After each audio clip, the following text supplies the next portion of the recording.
Morning guys, today is the day of our concrete pour. We've got beautiful crisp spring morning. It's probably about 16, 17 degrees, blue sky, the sun is out, it's glorious. It's a great day for concrete. We are pouring our slab to the extension of the house.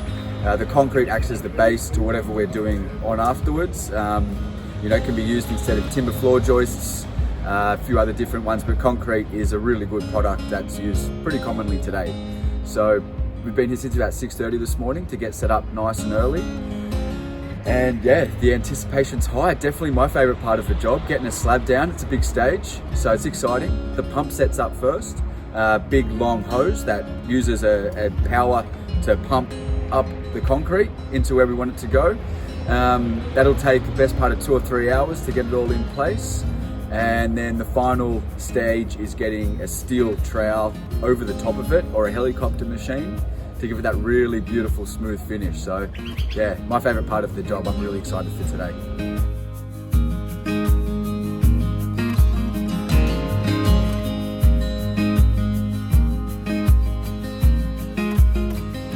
We're at about the halfway point now.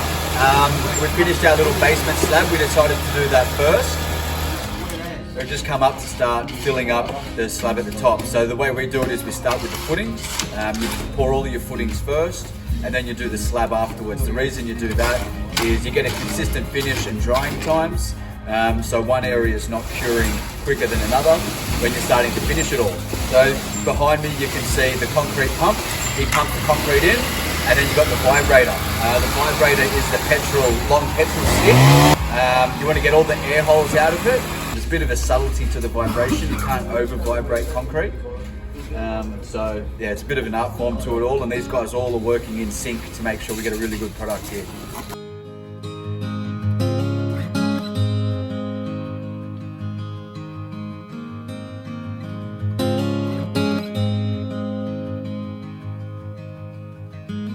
So that's it, concrete's in.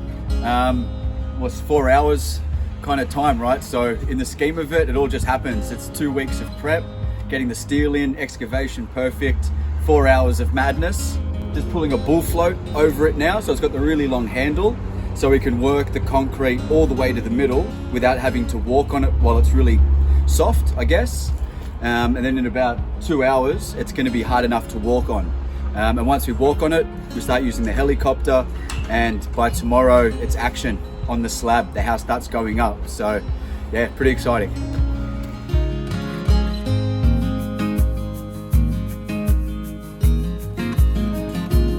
So it's time to get up to speed with the concrete slab. I was thinking of some interesting things to say about the concrete when it's in.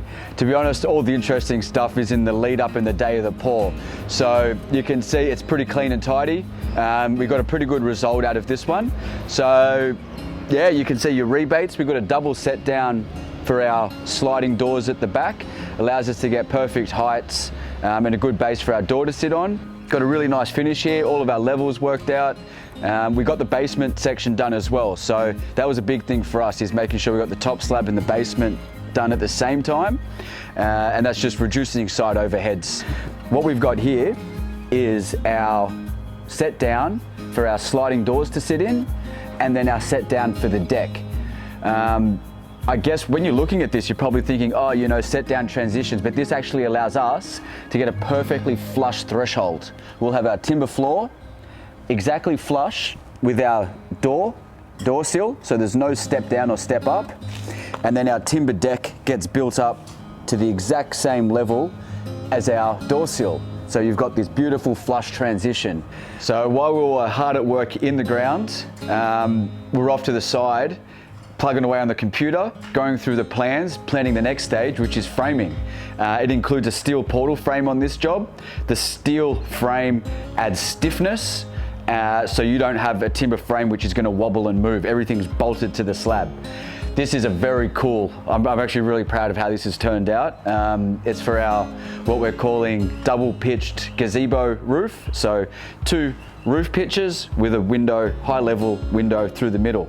We've thrown a little bit of a curveball there was no genies available in all of New South Wales. A genie is a lift, similar to like a forklift. It's got 2 forks and it's operated by a pulley system and it lifts your steel. It's essentially the lift for everything. So we were kind of faced with what have we got? I think it's about 500 kilo ring beam that needs to be 3.5 meters above the floor and no way to get it up. Luckily we had our timber order come for our floor joist for the bathroom. So we pretty quickly designed up a prop out of our timber. It took us about half an hour to build, out of material that is going to go back in full length to our floor.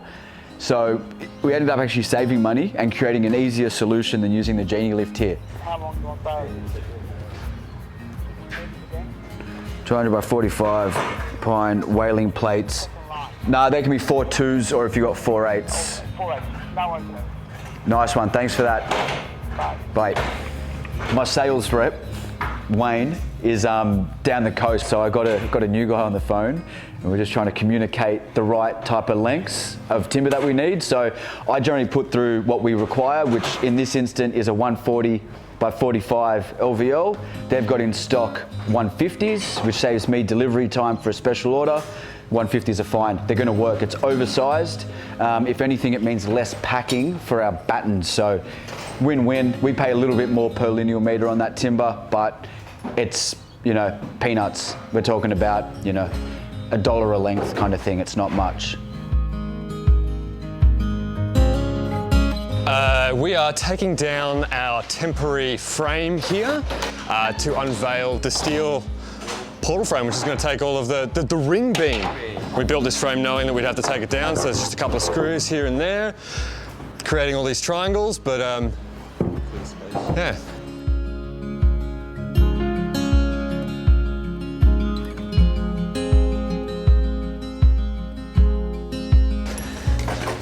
Just a hexagonal drill bit. We had a labourer using them to strip formwork in the basement, and he rounded off about 3 of them in an hour. Bit comical. And he kept saying, I keep trying. It's already round, mate. Like, yeah, man. The more you keep trying to drill it. I'd really like to see the day a project is done to program. So literally every day I shift things around to adjust. Although 15 days in or 3 weeks, we are ahead by a day, which again, it's not perfect because we're faster than what we need to be. Or maybe it is perfect, whichever way you look at it. I think it's great. So we're 15 days in, we're on schedule. We've got a big week and a half coming up. We've got to make sure everything's in line for our bricky and our timber frame to happen. But then on the back of it, we've got to start lining up trades. So bathroom tiler, he's going to be in here in a minute. So we've really got to make sure he's ready to go in about 2 weeks' time. And I've been harping on about doors and windows. So again, we've got these into production before we've laid the slab. So they're going to be arriving at this stage, even with all that preempt. They were always due on target. I'm looking at my schedule right now. They're going to be 2 days late because we're ahead of schedule and we're just physically moving at a pace that's faster than the job can sustain. So possibly there's going to be 2 days there. We might just give the workshop at Acacia a little bit of a call, a little bit of a friendly nudge, see if they can do something for us. I'm sure they can. And yeah, keep this project moving on track. Check it out, eh? Very cool.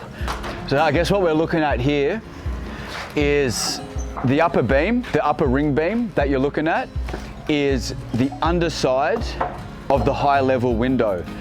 So the first roof pitch comes from the outside blue beams. We pitch up to the ring beam. From that ring beam that you're looking at, there's a 700mm window that'll sit on top of there. From the top of that window, we then pitch up at a new degree. So the lower section's 20, the upper section's 14, up to an apex in the middle. So it's a double rake ceiling with a high level window. A little bit complicated to explain, but it's gonna look pretty magical when it's all done. So it's a really good fun one for us to be doing as well. It's a lot of joy out of doing something like this. It looks really cool. So yeah, like I said, going into next week, is the shell's going up, the roof will go on, internal walls will start. You'll start to get a really good sense of the floor space now. With the laundry, bathroom, hallway, ceiling, you can get an idea of the feel, you can see where the light's going to be coming in. It's a really exciting stage that we're going to be at next week. So yeah, we're really looking forward to it. Been a tough 15 days, it always is in the ground, but so rewarding, so much fun.